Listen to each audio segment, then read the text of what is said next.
இன்றே டவுன்லோட் செய்து உங்கள் ஃபேவரட் ஷோக்களை என்ஜாய் பண்ணுங்க. யமலோகவாசி அந்த ஆத்மாவை சுத்தி தான் இருக்கணும்.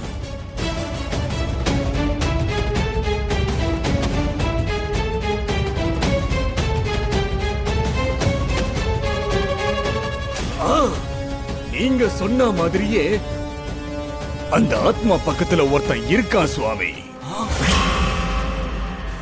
அவனோட பாஷையும் வேஷத்தையும் பார்க்கும்போது அப்படியே யமலோகவாசி மாதிரி தான் இருக்கான்.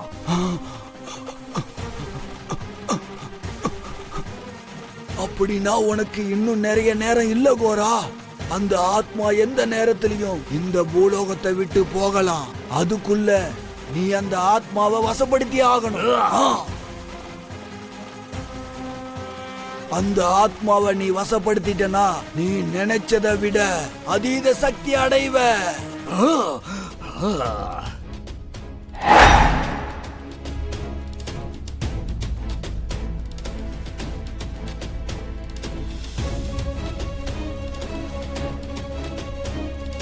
சுவாமி, நீங்க சொல்றது எல்லாம் ஆமாங்கோரா, அது சாதாரண ஆத்மா இல்ல.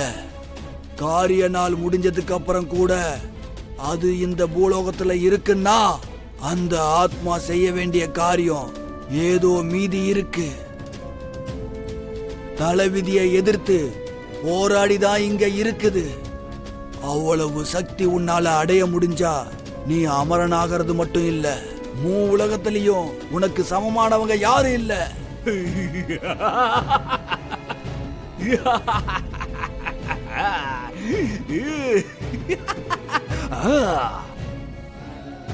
எத்தனை பேர் எதிர்த்து நின்னாலும் யார் என் கூட மோத வந்தாலும் அந்த ஆத்மாவை என் கிட்ட இருந்து யாராலையும் காப்பாற்ற முடியாது.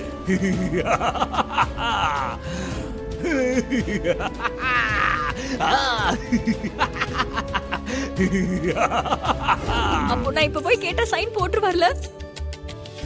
ஐயோ மிஸ்ஸம்மா, இப்போ போய் நீங்க கேட்டா கையெழுத்து என்ன கல்யாணத்துக்கு கூட ஒத்துக்குவாரு.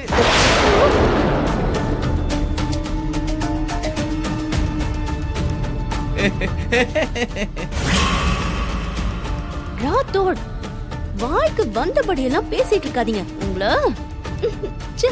என்னது அவரை கல்யாணம் படிக்க சொல்லி நான் ஏன் கேட்க போறேன் ராத்தோட்? நான் அப்படி சொல்லல மிஸ்ஸம்மா. நீ போய் கல்யாணம் பண்ணணும்னு சொன்னா நல்ல குடும்பமா பார்த்து கல்யாணம் கூட பண்ணி வைப்பாரு அப்படின்னு சொல்றேன். உங்க மேல அவ்வளோ மரியாதை வச்சிருக்காரு.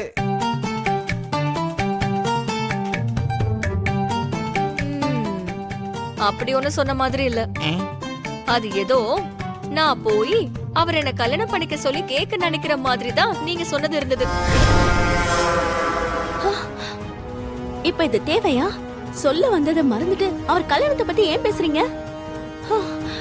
இப்ப மேல இருக்கிற கடவுள் அப்படியே நடக்கட்டும்னு சொன்னா, ஐயோ கடவுளே நீ இதெல்லாம் கேட்காத. ஒருவேளை கேட்டாலும் மறந்துருங்க மறந்துருங்க மறந்துருங்க. அமர் எனக்கு சொந்தம், எனக்கு மட்டும்தான் சொந்தம். தடையா வர எல்லாத்தையும் துரத்தி அடிச்சிட்டு அமரை எனக்கு சொந்தமாக்கிப்பேன்.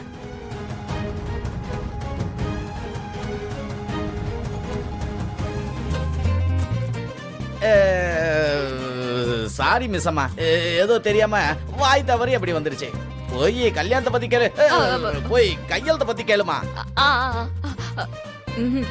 எதுக்கும் ஒரு வாட்டி நான் சும்மா பிராக்டிஸ் பண்ணிக்கிறேனே. சரிம்மா.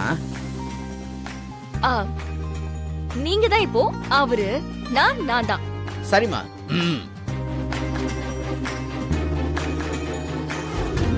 மே ஐ கம் இன் சார்? இது என்ன ஸ்கூலா இந்த மாதிரி பெர்மிஷன் கேட்டு உள்ள வரதுக்கு? ஆக்சுவலா நீ பசங்களோட கேர் டேக்கர் தானே. நீ ஏதாவது சொல்லணும்னாலும் பசங்களை பத்தி பேசணும்னாலும் டைரக்டா வரலாம். மிஸ் அம்மா கரெக்டா தான் பண்ணிட்டு இருக்கா. அப்படி பெர்மிஷன் கேட்காம வர்றதுக்கு எனக்கு மட்டும்தான் உரிமை இருக்கு. ரொம்ப விசித்திரமான ஆளுதான் இவரு. டோரை மட்டும் தட்டாம வந்திருந்தா எதுக்கு தட்டலன்னு கேள்வி கேட்பாரு.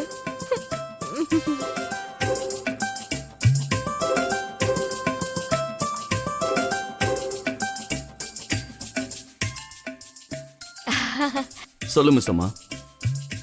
ஆ, அது உங்ககிட்ட ஒரு விஷயத்தை பத்தி பேசணும். பேசு. ஆக்சுவலா ஒரு விஷயம் சொல்லணும். சரி சொல்லு. நீங்க தப்பா எதுவும் நினைச்சுக்காதீங்க. நினைக்க மாட்டேன். அது வந்து தப்பா நினைக்க கூடாதுன்னா தப்பு செஞ்சேன்னு சொல்லுவேன்னுலாம் ஒண்ணும் இல்ல. நல்ல விஷயம்தான்.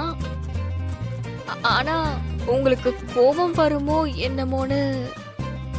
ஐயோ, ஸ்ட்ரைட்டா சொன்னாலே அவருக்கு புரியாது. இப்படி வளைச்சு வளைச்சு பேசினா சுத்தமா புரியாது. அப்புறம் இப்ப நான் அந்த விஷயத்த பத்தி சொன்னதும் இத்தனை நாளா இந்த மாதிரி ஒரு எண்ணம்லாம் உன் மனசுல நீ வச்சிருந்தியான்னு என்ன நீங்க கேள்வி எல்லாம் கேட்க கூடாது.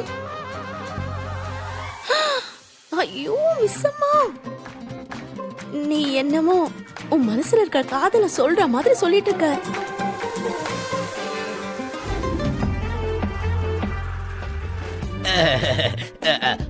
வந்துட்டேன் சார். சார், டோரை அவுட் சைடுல இருந்து ஓபன் பண்றதுக்கு ட்ரை பண்ண ராத்தோட். சரிங்க சார். சீக்கிரம் சீக்கிரம். யாருக்கிட்ட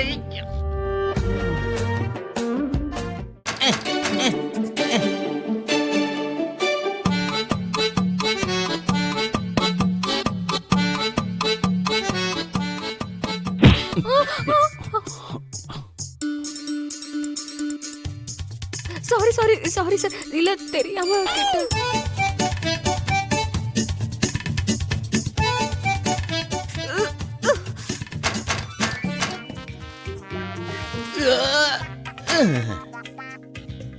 ராத்தோடு ஏன் நிறுத்திட்டாரு? ராத்தோட், டோர் ஓபன் பண்ணுங்க.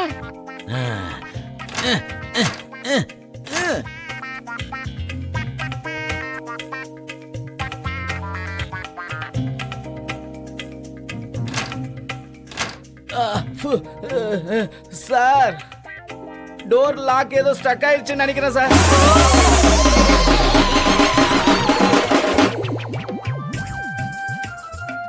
சரி, டோர் கீஸ் எங்க இருக்குன்னு போய் பாரு. சரிங்க சார். கீ கீ கீ ஏ